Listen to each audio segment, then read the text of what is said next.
Демек, Кыргыз премьер-лигасынын 15-турунун алкагындагы жылдырылган беттеш бүгүн Дөлөн Өмүрзаков атындагы стадиондо өзүнүн үйү катары ойын өткөрүп атат. Буга чейин Кант шаарындагы стадиондо же болбосо футбол борборундагы стадиондо оюндарды өткөрүп келген жана алгачкы мүнөттөн Келдиев бир топ оюнчулар жаңы келип кошулган. Анан мен баса эле айтып кетчү нерсе албетте бул чабуулдан кийин этен Алмасматов жакын байланыш жүргүздү. Сматов өзү сурулуп чыкты жана алгачкы гол киреби жок. Бул жерде Султан Чомоев мыкты реакцияны жасап кетти окшойт. Ошол замат канатына экинчи толкун менен болгондо да азыр сонун дарбазачы менен бирме-бир чыкты.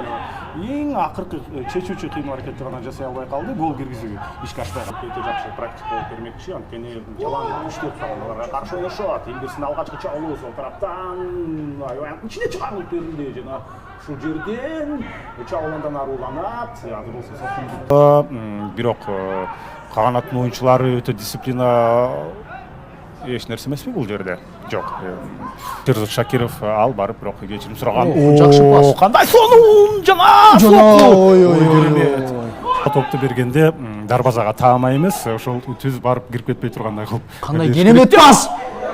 Кандай керемет. Анан пандемия байланыштуу бир топ матчтар токтоп, ушул кетүү ага кыйынга туруп аткан Дастанжан Рашидовдун соккусу жана Гырдас азыр экөө тең аябай талашты топту бири-биринен. Ой, кандай керемет пас. Сокку жолдоныш керек, азкы бурчка гол.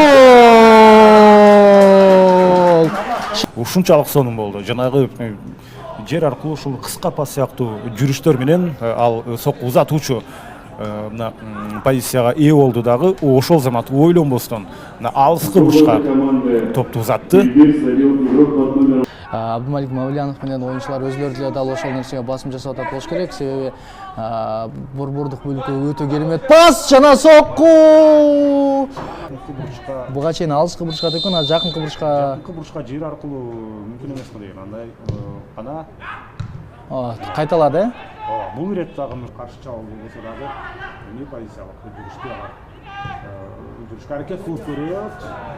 Бир аз тамайлык жетишпей калды. Канаттын оюнчусунун соккусу ийгиликтүү болбой калды, бирок кайрадан эле чабуул уланып атат. Топту жакшы бир ой керемет көрсөңүздөр. Өтө ишендемес эле, азыр сонун чыкты. Пас ошол замат кетпейт беле. Эмнегедир бир аз тотко кармалып. Сезондун башында айрым учурда капитан катары чыгат, айрым учурда вице-капитан катары чыгат, бирок ошол Шерзат Шакировдун ойуну мыкты. Динмухамед Талайбеков борбордук бөлүккө чыгаруу жана гол. Дал ошол жакка ал топко сонун келди дагы, бир тиүү менен гол жаратып кетти. Ага чейинки пасты дагы албетте белгилеп коюш керек, ушунчалык сонун пас. Ошондагы чыкты. Бул жерде бир караганда албетте Чомоев топко дээрлик тийди, бирок убакыт эми анын канчалык деңгээлде чебер боло турганын көрсөтөт. Динмухамед Талайбеков алыстан сокку жаман эмес.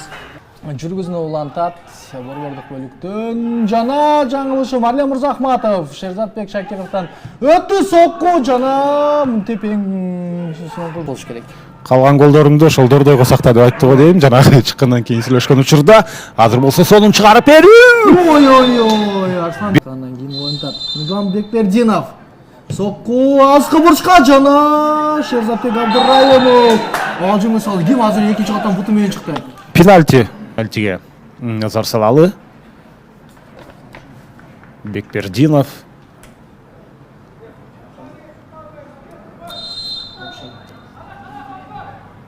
Сокку жана гол.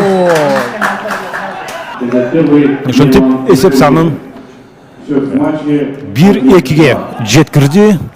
Илбирс албетте бул беттештен демек голсуз кетпейт. Эми бир өзгөчө учуру Илбирс болсо чабуулда сокку узаткан жок, ошентсе дагы кана биринчи түз теппейт беле.